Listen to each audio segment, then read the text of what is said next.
In digital Marathi, जनतेच्या हक्काचं व्यासपीठ।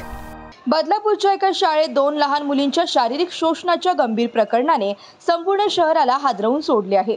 या धक्कादायक घटनेच्या पार्श्वभूमीवर मुंबई उच्च न्यायालयाने स्थानिक पोलिसांना केलेल्या दिरंगाईबद्दल फटकारले। उच्च न्यायालयाच्या आदेशानंतर लगेचच विशेष तपास पथकाने या प्रकरणात मोठी कारवाई केली आहे।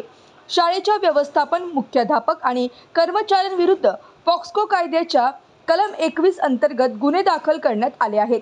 पीडित मुलींच्या कुटुंबियांकडून शाळेच्या प्रशासनाला मुलींच्या शोषणाची माहिती दिल्यानंतर देखील त्यांनी पोलिसांकडे तक्रार दाखल केली नाही, असा गंभीर आरोप करण्यात आला आहे। पॉक्सो कायद्याच्या कलम 21 नुसार कोणत्याही व्यक्तीला लैंगिक अत्याचाराबद्दल माहिती मिळाल्यास ती पोलिसांना त्वरित कळवणे आवश्यक आहे।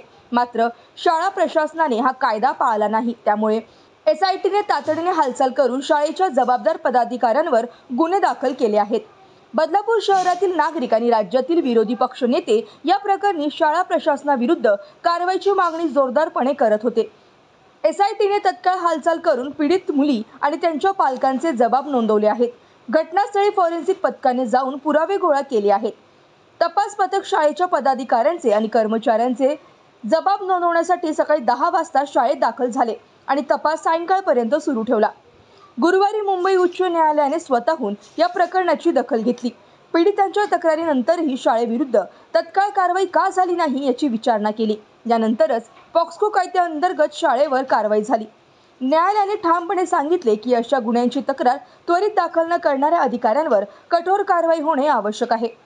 न्यायालयाने असेही निदर्शनास आणले की पालकांना तक्रार दाखल करण्यासाठी 11 तास प्रतीक्षा करावी लागली, ज्यामुळे त्यांच्यात अस्वस्थता निर्माण झाली।